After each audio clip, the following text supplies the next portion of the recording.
নির্বাচন আচরণ বিধি চালু হওয়ার পরেও রেগায় শ্রমজীবী অংশের মানুষের মজুরি বৃদ্ধির বিজ্ঞপ্তি জারি করা উচিত হয়নি। যেহেতু শ্রমিকরা এতে লাভবান হবে তাই আপত্তি নয়। তবে আপত্তি না থাকলেও মুদ্রাস্ফীতি, দ্রব্যমূল্য বৃদ্ধির সময়ে বৃদ্ধি সামান্য মজুরি বাড়িয়ে শ্রমজীবীদের প্রতি বিজেপির মায়াকান্না চেহারা আরও প্রকট করে দিল।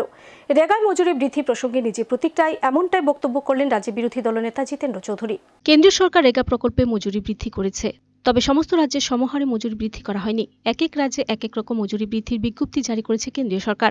রাজ্যের রেগায় মজুরি বৃদ্ধি পেল 16 টাকা, যা শতাংশের হিসেবে 7%। লোকসভা নির্বাচনের ডামাডোলের মধ্যে এভাবে রেগা প্রকল্পে মজুরি বৃদ্ধি নিয়ে বিভিন্ন মহলে উঠছে নানা প্রশ্ন। অনেকের মতে বিষয়টি নির্বাচনী আচরণবিধি লঙ্ঘন।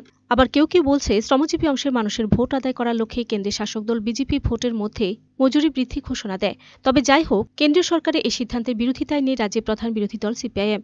রেগায় মজুরি বৃদ্ধি প্রসঙ্গে শুক্রবার নিজে প্রতিক্রিয়া দিতে গিয়ে রাজ্যের বিরোধী দলনেতা তথা সিপিএম রাজ্য সম্পাদক জিতেন্দ্র চৌধুরী বলেন, এভাবে নির্বাচন আচরণবিধি চালু হওয়ার পরেও মজুরি বৃদ্ধির বিজ্ঞপ্তি জারি করা উচিত হয়নি কেন্দ্রের।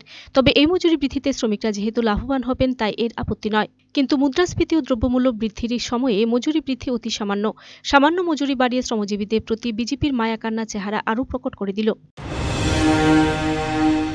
কোড অফ কন্ডাক্ট লাগু হয়ে গেছে, তারপরও যে বিজেপি পরিচালিত কেন্দ্রীয় সরকার এইভাবে একটা মজুরি তার আপগ্রেডেশন বা এনহান্সমেন্ট এটা ঘোষণা করে দিল, নিঃসন্দেহে যে আচরণবিধির এটা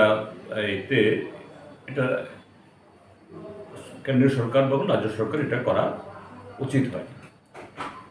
কিন্তু তারপরও যেহেতু এটা মজুরি সংক্রান্ত, এ সম্পর্কে ব্যক্তিগতভাবে আমি বলবো, এতে আমাদের দেশের যারা খ্যাত মজুররা, গ্রামীণ জনগণ একটু লাভবান হবে, আমরা সেরকম আপত্তি তুলছি না।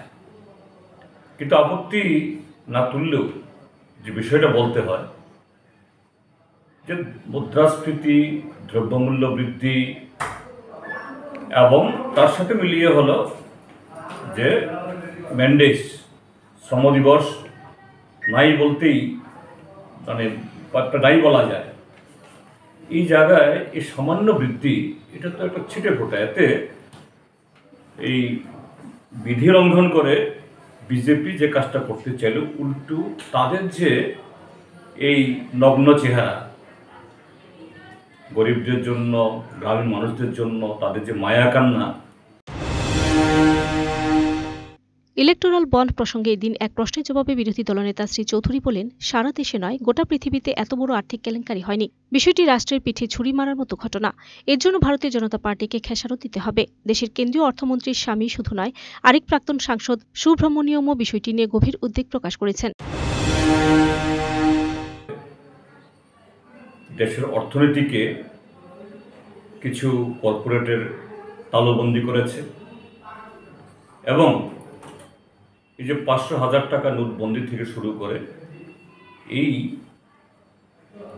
কি বলে ইলেকট্রাল বন্ড, সবগুলি হলো অসাংবিধানিক এবং দেশকে পেছন দিকে ঠেলে নিয়েছে। এবং এই যে পরকালা তিনি যে কথাগুলি বললেন, প্রায় একই সুরে সুব্রমণিয়াম স্বামী বলেছেন যে এটা একটা শুধু দুর্নীতি না, মহাদুর্নীতি। সারা পৃথিবীতে কোনো দেশে এত বড় দুর্নীতি, আর্থিক কেলেঙ্কারি হয়নি। এটা কোনো দলের ক্ষেত্রেতে এবং রাষ্ট্রের ক্ষেত্রেতেও, অর্থাৎ এটা রাষ্ট্রের পিঠে ছুরি মারা। আজকে পরকালা বলছে, এর আগে থেকে ডক্টর সুব্রমণিয়াম বলছে এবং দেশের প্রায় প্রতিটি নাগরিক আজকে কথাগুলি বলছে। এবং পরকালা এটাও বলেছেন যে ভারতীয় জনতা পার্টিকে তার খেসারত দিতেই হবে, এটা অনিবার্য।